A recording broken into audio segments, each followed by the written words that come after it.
All set? Great. Thank you. First, thanks to and the team for the invitation to chat with you tonight. So this is great. I guess I first apologize because last week was a disaster, and almost another one this week. But I think we're there, so let's keep our fingers crossed. That's all I can say. So what I wanted to do is cover a couple of things, and I always want to cover too much. So what I need you guys to do is just interrupt with questions, or if you want clarifications, fine. I'm going to keep it to 45 minutes or so. So I'll probably skip some slides and kind of jump around a bit. But I wanted to give you a sense of what we do in our program, particularly on the synthetic biology side. So you have a good sense of maybe some of you want to come to graduate school in Boston, even though it is freezing right now, but it will be nice next week.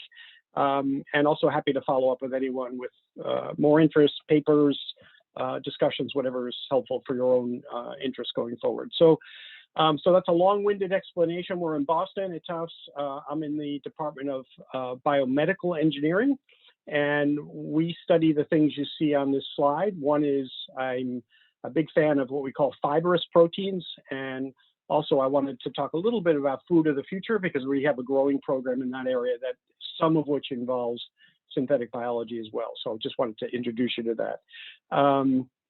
So I have a couple of slides of background, probably too many, so I'll go through those pretty quick, but if people want more fundamentals, let me know, okay? So I always have to start off with my favorite polymer on Earth, and that's silk. So I'm sure some of you know about silk, but hopefully if nothing else tonight, you'll leave with a newfound appreciation for the remarkable virtues of this protein. So it's pure protein.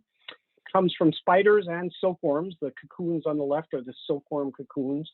And if you've ever worn silk, slept on silk, been aware of silk, you know it more as the textile world. That's the dominant form that you see silk in. And the other form, as you probably know, and you probably either go running and screaming away from these things, the spider webs, or some of you may even appreciate them a bit like I do. They're just a remarkably lightweight aerial display of protein that serves a really important function for spiders, which is to capture prey, right? Without this, they don't survive. And so the other really amazing thing about all the silks is their mechanical properties. So something that is what initially intrigued me about silks way back many years ago, and we continue to be intrigued by them and how we can sort of learn from nature but apply it to new rules through synthetic biology and other means. Anyway, there's a million spiders out there. At least in the future, don't just kill them. If you see them, maybe gently take them outside, or at least watch them a little bit and learn about what they do, okay? And I'll talk about that a little bit. So on this slide, just a sort of a background to say that, if you look at the synthetic polymer world and you look at the biological or biopolymer world, they couldn't be more disparate, right? The synthetic polymers at the bottom of this slide are traditionally one or two monomers or building blocks that go into make polymer chains, and you know these as polystyrene, polyethylene. If you study medical materials, polylactic acid, polyglycolic acid, the list goes on. And they're really amazing polymers, all petrochemically derived, and they are inherently very limited in terms of what kind of complex structures they make, right? They either make some kind of rigid rod, think of it as a crystallite, or they are just random chains. And there's not much else you can get from these. You could do chain entanglements and other things, but it's less relevant here. Whereas if you look at biological polymers at the top, it's sort of an infinite platform from which you can design new materials, which is where synthetic biology comes in. And so again, I don't know all your background, so I apologize if I'm too simplistic, and I apologize if I'm too complex, but they are all built at genetic templates, and they all have obviously encoded amino acids that are precisely placed along the chain from N to C termini. And what happens is those cluster together, you get different domains that form different secondary structures, and that allows these proteins to form what we call structural hierarchy. You know, in the web, we go from the spider web or the silkworm cocoon, we go from single chains, molecular scale, to assemblies like these crystallites, beta sheets, up to nanofibrils, which are sort of the building blocks of larger fibers. Those go to fibrils, and those go to finally fibers that make up the orb webs or the strands of the cocoon that you saw. So in terms of material space, this is like totally awesome, because you could spend your career on any one polymer and never solve all the puzzles. So that's why I think I love it. It just gives you so much versatility and control, right? And again, there's so many examples from nature, but if you've ever watched the dragonfly do its thing, I don't know, I just get amazed. You watch the wings beat, and the reason they can beat is because of this protein called resilin that's at the wing hinges, or they're at the hinges of jumping mechanisms in other insects, because it's a perfect energy store. So the animal is able to store energy in this protein. It's an incredible elastomer, and then release it on demand. So it lets the wings go beat really fast and so on. Keratin, you know about keratin, you see it in hooves and other things. Remarkably robust, tough material. If you think about, the weight and the stress put on a horse's hooves as it's running, or other things, right? And then we just talked about this spider webs a little bit. So this is what excites me about science, this treasure trove that's out there in nature that we know still today almost nothing about, right? So there's a lot of data mining to do, a lot of computational biology to do, a lot of modeling to do, and a lot of synbio to do.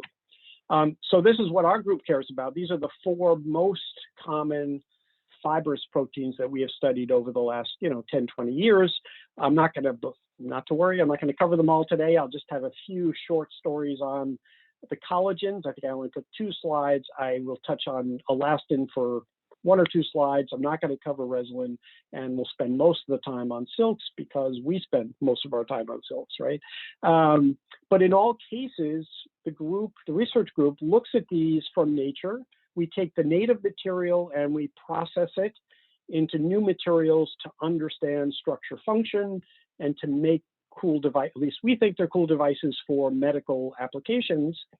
And then the other part of this, which is I think why you guys hopefully have some interest, which is the molecular biology that can go into it. And think of these all as modular units. That's why they're amazing. So if you see the dark blue, I don't know what it looks like on your screen, the dark blue amino acid sequences here, here, here, and here, those are the essence of these polymers. Now, there's a lot more complexity, but you can capture a lot of the remarkable properties of each of these 4 polymers just by building genetic modules encoding those sequences. And then think about what you can do. You can then multimerize those to make them longer. You can put spacers in, change amino acids, do all kinds of things. So that's what we do to learn more about these systems. And again, not to go off on too many tangents, which I tend to do because I love talking about this stuff, but one of the areas we work on, which I won't cover any more than this one slide tonight, is what you see here. That's the world of tissue engineering and regenerative medicine. And the idea is pretty simple, right? If you can build these materials into defined structures, think of them as scaffolding or biomaterial substrates, with the right chemistry, the right structure, the right morphology, then you can seed those with cells and drive the process to the right-hand side of this slide. And that's what we do in our lab. We have a very large effort on the right-hand side. So we have programs where we build, for example, 3D tissues representing the human brain. And that's based on using scaffolds that are made from the silk here with collagen as well. We have programs doing drug screening where we, again, need the right scaffold, the right cells to look at these things. I mentioned I was going to talk a little bit about foods of the future, so I'll get to that later. And we've had programs with that are DARPA funded where we literally grow robots. The idea is use tissue engineering to grow skins, actuators, put in sensors and things, so you have what I call very slow, kind of boring robots, but yet they're very lightweight, they're very soft and squishy, and they're not energy demanding, right? So you can kind of do swarm robotics with this kind of concept. Think of them as mini larvae walking around out there to sense things and so on. So those are things that can all be done with the tools we're talking about today, but it all starts with the biomaterials.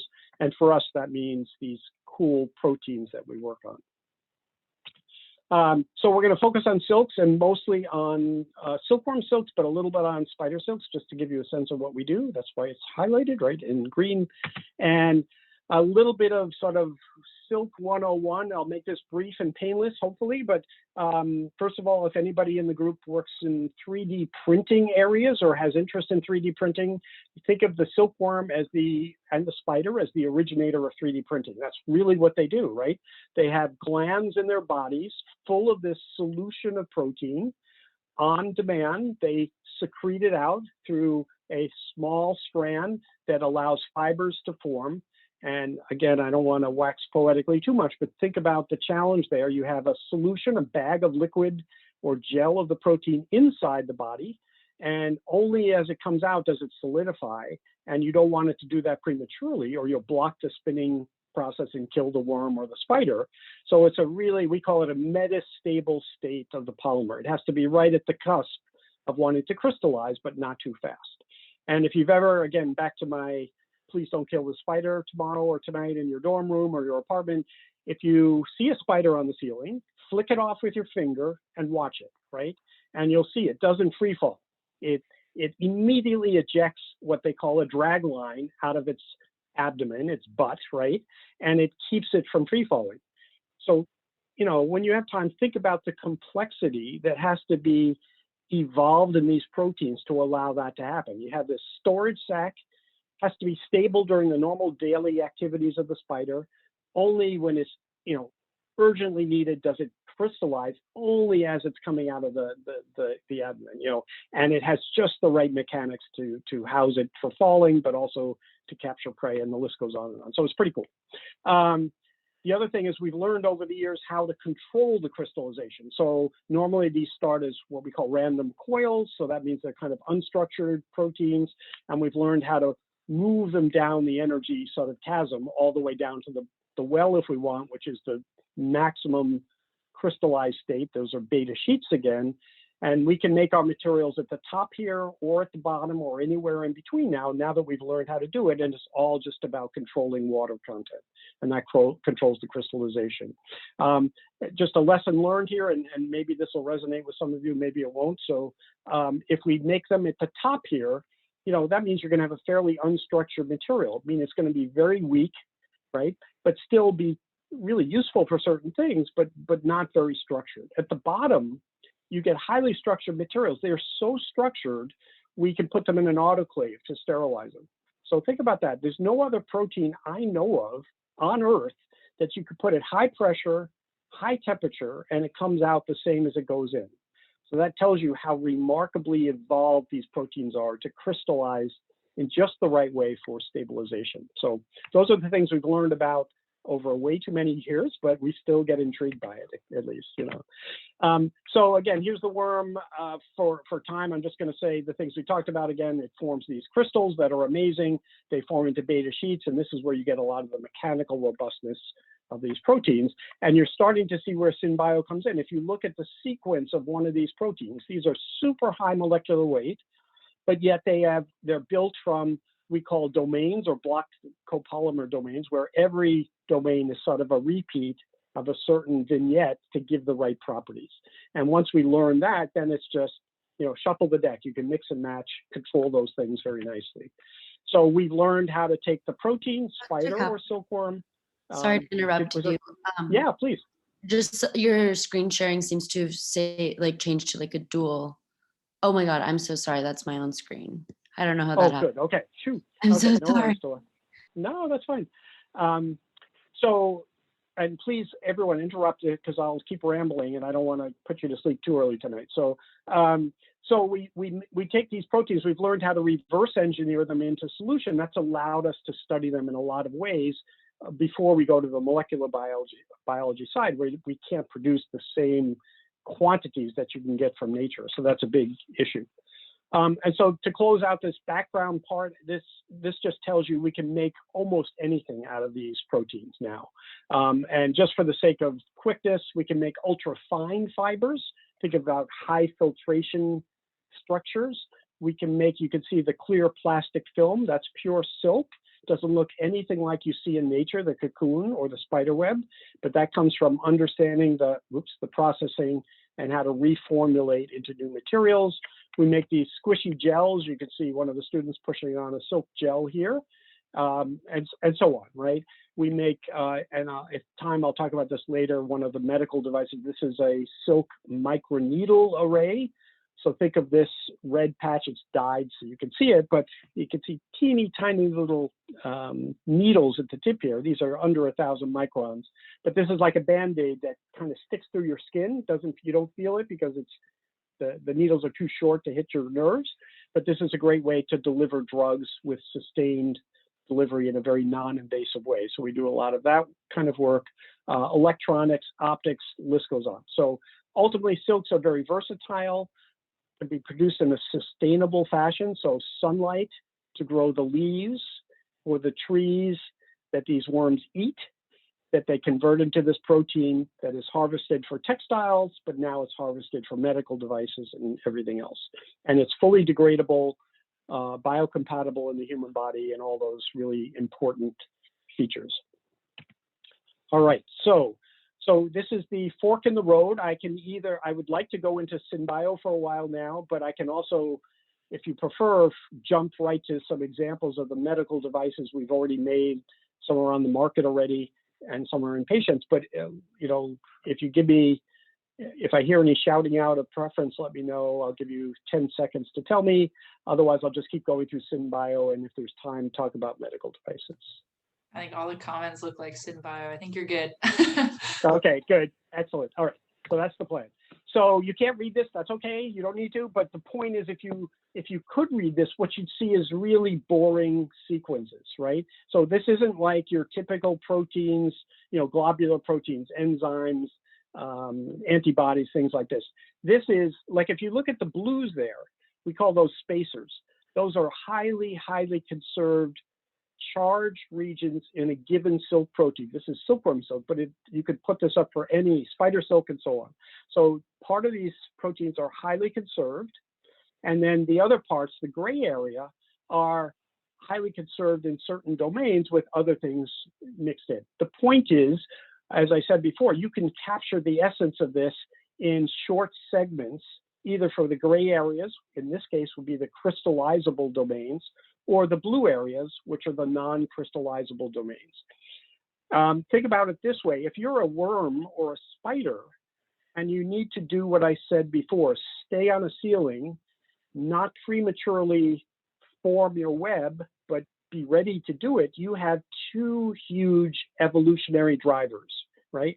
One is performance, right? You need the orb web to have the right mechanics for survival, right? It has to catch the prey, save you from falling or disperse in the wind and so on. That's the gray areas. That's what they do, right? So the spider can mix and match whatever you want in the gray area and change the sort of the mechanical properties, adhesion, stiffness, elasticity, you name it, based on those gray areas. So that's all based on the amino acid sequences. At the same time, you can't violate the fact that the only plasticizer or solvent you can use is water, right? Because if you violate that, you're going to prematurely crystallize again in the gland and you'll kill the producing organism, right? And then you don't survive for another day. So the blue areas are for the survival. Those are the regions that keep the material soluble enough in water to allow the process to happen. So this is kind of dual evolution, right? You need both to work concurrently or you're not going to survive. And that's why the blues are highly conserved, because water is the only medium you have. So you want to keep that very stable. No matter what silk you look at, you'll find these kinds of spacers, we call them, but then you could start to change the gray areas. So hopefully that's a little too long, but nonetheless, it makes it a little bit clearer. But this is then the template for SynBio, right? You can start to mix and match, change, and so on. So early on, this is years ago, we kind of got cute about this. We said, well, if you distill the spider silks, you know, these are all the motifs we found in those early days of looking at the MoBio and seeing what was out there. And I'm not going to go through all these, but the idea is very simple, right? It's like a Lego kit. And if you understand what each domain or Lego piece does, you could start to mix and match and build new silks to do new things that don't even exist in nature, but are really cool to look at in terms of structure function. And you could see some of the things we spend time on early on, which is, could we violate that rule that I mentioned? Could we change the hydrophilicity?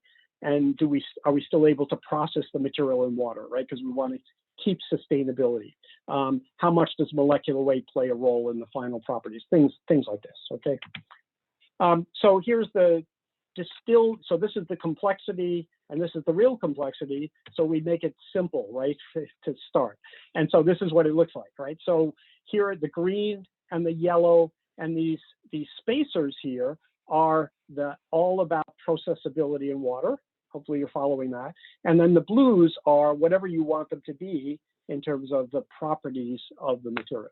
So that's kind of how we started to develop our systems that we use today to build all kinds of variants. And I can't go through them all today. Suffice it to say, we've generated thousands of clones, some libraries as well, depending on what we're doing. We just published a paper this year on taking domains from like, I think there were 12 different sequences from a given spider for the different silks from a given spider, and just doing a combinatorial mix and match to see what kinds of properties we could generate and so on.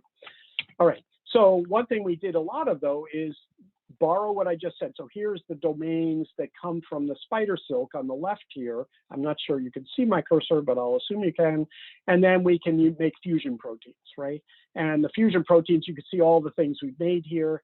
The idea is silks are pretty boring as they are, right? They're really pretty boring when you think about it. They're just going to make a cocoon to protect the worm during molt, or you're going to make an orb web to catch prey, but there's not a lot else going on there, okay? So we decided to make silks that had a lot more sort of function. So we've put in things that bind to inorganic materials, to organic materials, made them antimicrobial, cloning in defensins into these. We've made cell binding domains, gene delivery systems, and the list goes on and on. So I just put a couple of slides in. I'm just checking time. I'm going to be really quick on these because I want to save time for other things. But if somebody has questions, please stop me. So here's just the standard cloning scenario. This is old, but still valid. Proper vectors, all that. You guys know all about that, I hope. And then we build in whatever core spider silk sequence you see here in the middle. That's cloned in, and then we build in a fusion domain, just pretty standard molecular biology to do that. And those are expressed. Our favorite host still is E. coli because it works. Doesn't work for every clone, but for most, we can make enough protein to do our fundamental work, which is all we cared about. So right now with our newest work, none of it's published yet, we can generate anywhere from a few 100 milligrams to up to a gram of purified recombinant proteins, depending on the sequence and so on. So we're doing pretty well. Early days, we were lucky to get 10 to 100 milligrams, which depressed many of our grad students, just so you know. So we're doing better and better. Okay, so here's some examples. This is older work as well, where we took, again, one of our spider silk sequences, the species and all that doesn't matter right now, but you can see, just to remind you, so the blue area, that AGAAA, right, those are alanines. Hopefully you all know those things. So think about how boring that is, right? Just a bunch of methyl groups sticking out, right? What do you know about that? That's going to be incredibly hydrophobic. So these are the crystallizable domains, those polyalanine runs. That's what's going to form those beta sheet crystals when we assemble the protein. The rest here is for the other functional features of the spider silk. And then we've done all this. One example I always show is we borrowed a sequence from marine diatoms that is very good at nucleating silica. And so we make our fusion proteins silk-like, so those will self-assemble like a silk into the structures I've showed you. And now we have these little purple tabs, which is where we're going to grow glass, right? And that's what you see here. Here are ultrafine silk fibers encased in glass now. So we like that for things like growing bone tissue and so on, because they become really, really good for stem cells to do that. And the amazing thing to me still is this works beautifully because again, if you followed what I said a lot too fast tonight, but the silk is so hydrophobic, right? You just have a few tabs of these charged domains. So when you form fibers, the bulk of the fiber is still the silk, just like before. So it still has all the same silk properties, but the domains that are going to nucleate the silica to form glass are always more hydrophilic than the silk. And so they partition to the interface when you make your material. So a little bit of material goes a long way that way, right? And therefore you glassify just at the interface, which is just what you want here. So it worked better than we thought, but that's okay. That's a good outcome in many cases. So what else can I show you? Here's an antibiotic silk. Doesn't exist in nature, right? But if we clone an antibiotic peptide onto the silk, you could see this kind of zone around, these are discs of the recombinant spider silk with an antibiotic peptide in there. And you could see this darker zone around the white disc here, here, and here. That's what we call a zone of clearing. And that means the bacterial lawn, which is the cloudy area all around the disc, the bacteria are dying next to the disc because of the presence of that peptide. And the control up here, you don't see any zone, right? So it works. It's really a nice system to mix and match whatever function you might want into the silk. Very briefly, we've made in the past all kinds of fusion proteins for gene delivery. Again, because of the modular nature, you could do this well. So we build silk sequences here. We talked about that a little bit already. We build in a polylysine domain. And again, this is nice because it will, hold tightly onto DNA and RNA for delivery. And then we can add a functional peptide here that might target a domain in a cell to get into the cell and deliver more efficiently. And these work beautifully. And the final piece here is, depending on the size of the silk domain that we use, that dictates the size of the nanoparticle that we form, because these self-assemble into nanoparticle delivery agents, if you will. And just some quick pictures. These are variants that we made early on to show this. We looked at sort of how efficient they were based on size, but ultimately we make these small nanoparticles based on the designs I showed you. And again, it's really due to the amphiphilic nature of this protein fusion system. And then we can infect mammalian cells, and the green means got into the cells, right? So we're doing good. And you can see, again, to me, these are beautiful, but this is, AFM images of the nanoparticles. Look how consistent they are, right? That's because it's all, genetically templated protein design, self-assembles, total control, and these work beautifully to deliver stuff to cells. We did, the postdoc at the time even did really cool intracellular imaging to show the red dots are where the particles are inside a single cell. There's the nucleus in blue, just to show you how efficient the process was. All right, a couple other notes. I'm just keeping track of time. One of the things we ran into is a problem. As you started to increase the size of the silk sequence you wanted to express, the expression yields go down. And in some cases, you couldn't express them well. And part of the reason is, hopefully you picked up on this, as you build these genes, here's we'll call it a monomer domain to represent the gene information, the genetic information. And then we use an N, meaning we multimerize it to make longer and longer versions. As you do that, you're stressing E. coli. E. coli is not used to these glycine and alanine enriched sequences. So the tRNAs cannot keep up. And therefore you either get truncations or you get, just no yields of good protein if you're too high. And so one of the things we did early on is we upregulated or cloned in additional tRNAs to overcharge the glycines and the alanines. And that really solved the problem. That's 10 years old we did that, but it's still work we use currently. And that allowed us now to express, these different sizes you see on the table. And that brought us for the express silks from 100,000 Daltons all the way up to almost 300,000.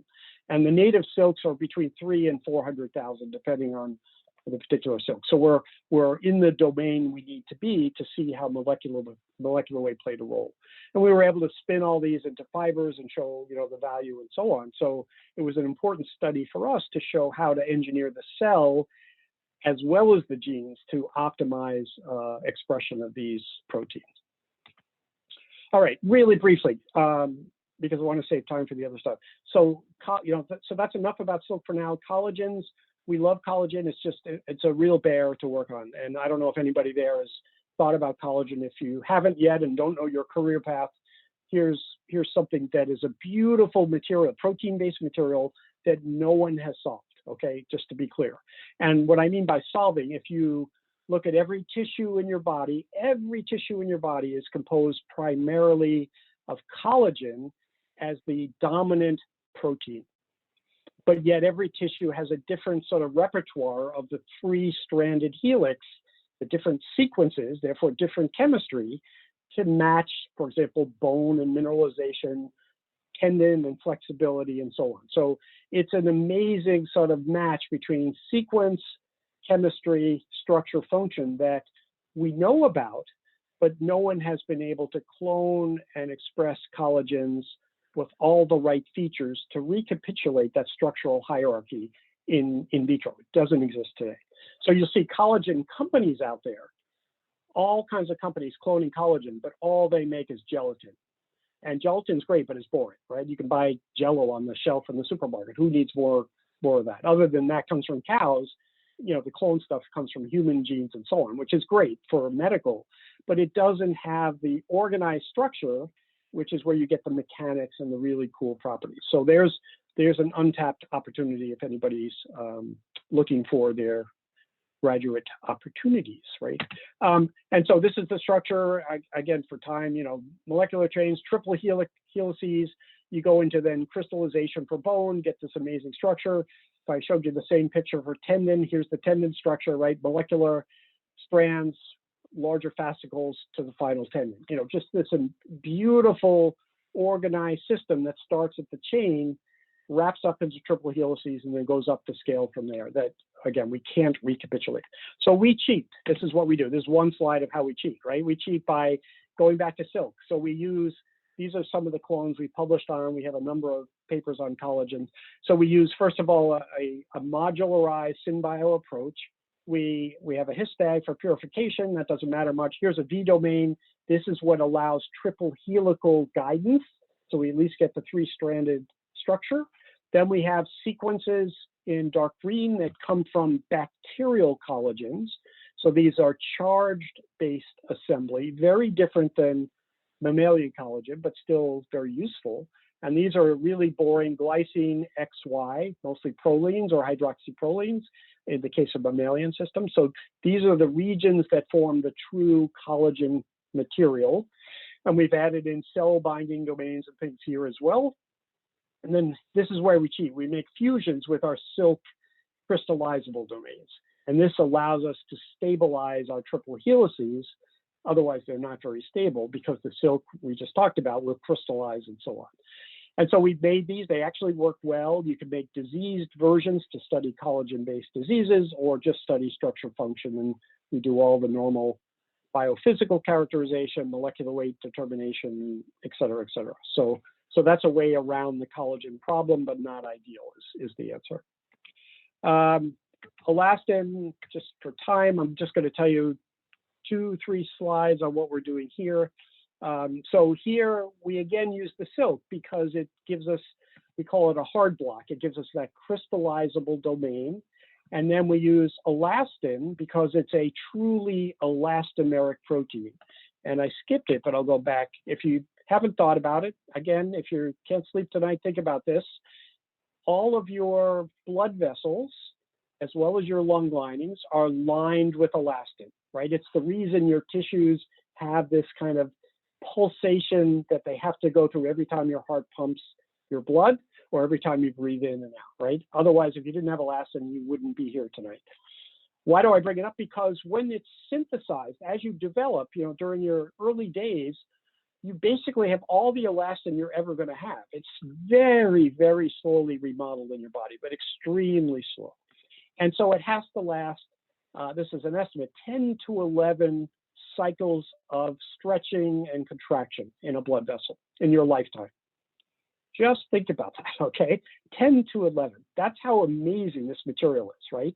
There is no elastomer, man-made, person-made, woman-made elastomer that can even crawl close to that today, right? You find elastomers, PDMS, you know, even rubber that you harvest from trees.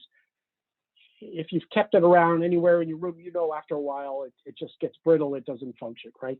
So truly remarkable protein again that people have cloned, expressed, we're doing that as well. And there's a lot to be learned here from the medical world, but also just in general, how these materials have evolved. So how do we do it? We build block copolymers. Again, all SynBio, we use the silk block to control the structure, and we use the elastin block for the dynamic features. And you can see the virtues of each here. The elastin undergoes these transitions. So think of shape change, right? Expansion, contraction, that's what we use. They tend to degrade very fast in the body, so we have to slow that down. That's where the silk comes in. And we can cross-link. We have a nice way to cross-link. I'll skip all that today. So by combining these, we have a soft, fast-degrading material, a tough, slow-degrading material. We kind of can tailor in the right rates and so on by doing this and get the kinds of properties we need. So here's an example of how this works. Here's a solution of elastin that we've cloned and expressed in water. Okay, we drop in the protein, and we're now just raising the temperature. That's the idea. And I'm going to skip ahead just for time. And what you'll see at the end, we turned it upside down to gel, right? All we did is raise the temperature. And if I lower the temperature, it goes back to solution. So this is a reversible dynamic protein that you could have a lot of fun with, number one, but also is really important in terms of designing new protein structures. And again, we do a lot of library construction and SynBio. And over the years, we've developed sequences with specific amino acids in the X position. So look at, you know, up here, these are the elastin sort of domains that we clone in. These are the silk domains that I mentioned. And if we switch out the amino acid codon in the X position to these that we get here, we can cause that shape change that I just showed you in terms of temperature. We could do it with salt, we could do it with an electric field, we could do redox state, or we have an enzymatic phosphorylation defect. So the point is you can have switchable materials driven by all these stimuli to get different responses. And all you're going is from the dispersed, if you will, state of the polymer chains, the proteins, to a condensed or coalesced state. And this is where you get the shape change that happens. And that's entirely reversible. And you can see, I didn't put the videos in, but if you take one example, here's a gel we make from one of those proteins. If we raise the temperature up, you see how much it shrunk, right? So it goes from this state to this state just by raising temperature. So again, you could do that with these other stimuli I mentioned here, depending on what your goals are for the material. I'll skip this for time. So here's one example of maybe a better, I'll make this quick. So here's one example of something we've done in the past. So here, if you look at the top, here's the, you know, the clone system that we developed. It gets a little complex, apologies. So this is a histidine tag. Here's our elastin repeats. Here's our silk repeats. All of these have different functions, right? This is the crystallizable domain. This is dynamic domain. This is a spacer, and this is going to bind, in this case, to gold nanoparticles. So if you get the idea here. So this is all expressed in E. coli. This is what it looks like in unrealistic fashion, right? But here's the gold particle. Here's the polymer chain hanging out. These are formed, if you will, we assemble these on gold particles. They're like a corona around the gold. And then all we do is play with temperature. And if we heat the temperature up, that elastin collapses and you pull all the gold particles together. You drop the temperature down, they kind of expand around. And you can essentially clone different sizes of those domains. And so you can make nanoparticles that are teeny tiny to humongo or anything in between. So you can control exactly what those sizes are, how much they're going to expand and contract, right? And when you're done, you could do all the thermal curves, you could see the color changes. But to me, just looking at the scanning electron microscopy, this is the dispersed phase. You know, the corona is there, low temperature. look how uniform that is. Okay, at least to me, I get excited. And then I raise the temperature up, or the student does, to 60 degrees C, and look how they coalesce, right? And if you do it well, you can even form chains. And then if I, again, drop the temperature, you go back to this. So it just gives you a sense of forming optical switches, thermal switches, things like this that have a lot of interest in different diagnostics, imaging, and so on. For time, here's a recent report we did. So we built, again, long story short, we built elastin-based systems like I just showed you. We made sort of a laminate structure, and you can see them here on some of the patterns. And the idea is we could trigger different parts of these patterns to fold or unfold. And so the student loved flowers. She really likes the beautiful petal arrangements and colors. So she used food dye to color the elastins to make these structures, and they would fold up. You could have one petal fold up or the other, depending on the stimulus you were using for that particular elastomer. And you can see they folds up really quickly. If we put it in water here, you can kind of see them flip up a little bit. But so, that's the kind of thing. You can have a lot of fun with them, but also you can make things like drug delivery devices. We've made organite culture holders where you can shrink them down to do histology and so on. All right. All right. I can talk a little bit about cell ag I would rather people had time for questions, because I know I'm going a little longer. Can you stand 5 more minutes and then we'll open it up? Is that good, or what do you prefer? Perfect. Okay, so I'm going to skip this really quickly just to say cell ag is the example I showed early on to grow food through tissue engineering, right? And I'm going to bring up you've probably seen plant-based burgers out there. We don't focus on plant-based, we focus more on cellular-based systems, okay? So growing cells under controlled conditions to make foods of the future. I bring it up, and there's many reasons to do it: environmentally, health-wise, cost, biosecurity, the list goes on and on. And it's really come to the fore with COVID, with a lot of infections and problems in food, as you may be aware of. So there's many ways to do this. One of the ways I want to show you is something we just published recently, and that is to grow muscle, but grow muscle where we've used synthetic bio approaches to enhance muscle food to have features that it wouldn't normally have. And the feature we put in here is something that you find in red processed beets, which is the problem of lipid oxidation. So we wanted to clone in pathways to overproduce antioxidants in muscle that we grow in the lab. The thinking being this would be I don't want to call it, but let's call it a enhanced nutritional food that might provide improved protection against, things like inflammatory bowel disease or other kinds of issues that people worry about today. So we targeted lipid oxidation for our system. So this is the SynBio that Andrew, the student, worked on. Long story short, this is the sort of target molecule that's present in the cow. So I'm not going to go through all the details, but the idea was to convert this compound already present into what you see in carrots, right? And by doing that, we could then utilize the fact that in carrots you have this beautiful beta carotene, which is a true antioxidant, but it's not present in cow muscle. So we wanted to create cow muscle with this in there. So he had to clone 3 different enzymes to do that. And the pathway from what's present in the cow through the things you already know about, sort of phytoene, lycopene, they're present in everything from oranges and tomatoes and then carrots. So we're really just borrowing from other species and putting it into muscle food, if you will. And again, for time, I'll make this short. It was kind of cool when you're all done. It's hard to see on this, but you can actually see the orange color in the cells. That's how nice it seemed to work.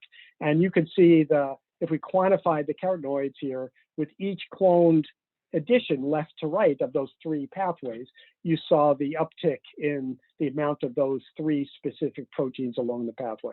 So it worked well. And then the final sort of interesting thing is, if you're going to grow food, you have to make sure what's expressed in the food is stable enough to be functional. And that's what we see on the bottom right. So we actually cooked the muscle tissue, if you will, and showed that the carotene was still there and still functional as an antioxidant. So, and this is all published. If anybody needs it, I can send papers. So, and again, there's more pathway optimization we've talked about doing. We haven't done all this, but you can block, other things and encourage others. So there's lots of ways to further improve this downstream and so on. And obviously, we're working on other pathways to enhance foods in different ways as we go. So I'm going to skip that for now. So I'm going to close, just to tell you the following, that I had all these cool videos I'm going to skip. I want to just show you a couple of actual products that have come out of the lab, are produced in spin-off companies, and are in patients today. So because I think it's important to show that although I really care about the fundamental work, it's really pretty cool to see things that end up in somebody's body to help them feel better. So this is the most recent FDA-approved treatment. This is produced by a company called SoftRegen. And essentially, we make our silk macroparticles. Think of these as little tiny balls of silk sponges. And these are used, it's called, the product they've developed is called Silk Voice. So if maybe you know somebody, family friend who has had vocal cord surgery, when you have the surgery to remove a tumor or a growth, a lot of times the patient can no longer speak or has lost their voice for a long period of time. And so one way around that was to develop something that the clinician can inject into the vocal cord we call it tissue augmentation, to refill the volume so you now restore your voice. And the goal is to inject this material, and 3 months later, it's 100% gone, and the tissue is restored to its native state. So that's this product that's now available. There's another company, Baxis, making those silk microneedles that I talked about. This is very relevant to today because they're stabilizing vaccines like COVID related. You can see the tiny little pinpricks at the surface. Think of it almost like a Velcro on your skin. That's what it feels like. And the real beautiful thing here is you can stabilize vaccines in the tips. So you can store them on a shelf. You don't need ultra cold temperatures. And again, when the patient is ready for this strip, you put it on your skin, wait about an hour, rip it off, and the tips stay in the skin and then are a depot to release the vaccine or the drug and so on. We have a study ongoing for the Gates Foundation. They wanted a 6-month device like this from us to deliver contraceptives for worldwide distribution. And so this is a way to do it where you could have patches like this for delivery around the world, sitting on a shelf. You don't need any refrigeration. You can literally just use it for an hour, so there's no social stigma about showing this on the skin. And when you're done, the Band-Aid itself is pure protein. You know about silk now, so it can be a fertilizer on the ground at the same time when you're done. So that's the kind of thing we do with the technology.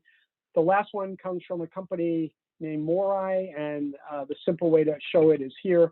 So we learned early on, if we take the silk solution in water, dip a fruit in it, so you get a nano coating on the fruit, you get something like this with a strawberry. If you don't nano coat after a week at room temperature, that's what your strawberry looks like. So what's going on here? The coating of silks preserves the food way longer. And this is a huge problem around at least developed countries where food waste is epidemic proportions. So if we can extend the shelf life of foods even a week or two, we're doing really, really well. And so that's what worked out here. The mechanism behind this turns out to be oxygen transport. So you slow down metabolism and the food lasts longer. And it works really well. We have all the data, and there's a startup, Moray, that's working on this, works on bananas as well, and so on. And this is their webpage if anybody cares. So just to see what they're doing for the kind of the translation part. All right, that's it. First, I want to really just thank my incredible crew of PhD students and postdocs. Again, this is pre-COVID picture. I didn't want to show COVID. It's too depressing to see masks and individuals, but they're an amazing team. We're fortunate. We have great funding support from a lot of agencies. I have amazing collaborators all around the world who I'm very thankful for. And that's it. I'd like to thank Tula and the team for having me, and I'd love to answer questions if you would like. Thanks. That was wonderful. Thank you so much. Let me stop sharing, maybe. Yeah, okay. I have like just like a kind of simple question just specifically about the spiders. You mentioned that there's kind of a reservoir of the silk polymer just sitting in water. And it made me wonder, are they like translating this like constitutively, or is there any sort of like when is there something that like induces that, or? Yeah, no, great question. So it depends on the particular genus species. So if we go back to the silkworm first, the silkworm doesn't do anything in terms of translation for a long time. After about 30 days of growth, the worm is ready to turn into a moth. And then the whole body turns into 2 modified salivary glands, literally fills the body with translated protein, and it's ready to molt then. So it's kind of a very specific stage in that process. That's completely different than the spider, right? Because some spiders spin their web every single night, right? They recycle it. Some spiders don't. They make a web and they keep it until it gets damaged. So some are translating all the time, and some are only doing it periodically. So it's very variable. Interesting. Thank you. Yeah. I was a little bit curious on the biodegradability of a lot of these things. Depending on how they're constructed, does that impact how biodegradable they can be? Yeah, absolutely, David. So, I couldn't cover everything tonight, but first of all, the degradability of these materials as proteins are clearly proteases, right? That's the target. And so in some cases, you control that rate of degradation based on the degree of crystallization you allow, right? The higher the crystallinity, the harder it is for the enzymes to digest those domains. So you have some control there. But the cooler stuff to me is our more recent work. We just published this last year, which we call it thermoplastic molding of silk. So it's our attempt to bring silk into the commodity plastic world, if you will.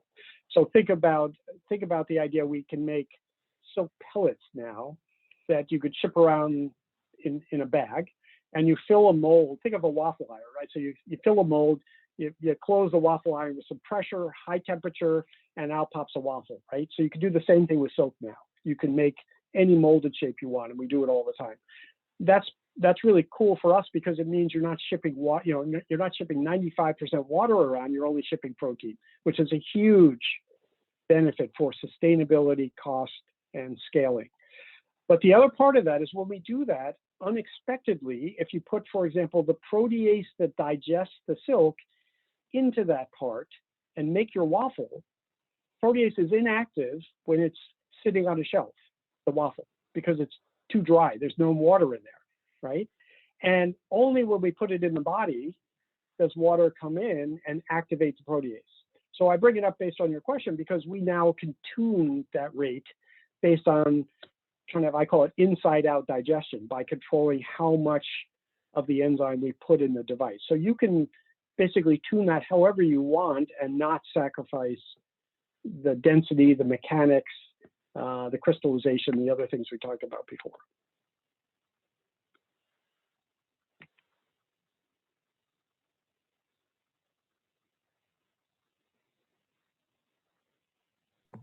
I can stop recording if that encourages other questions.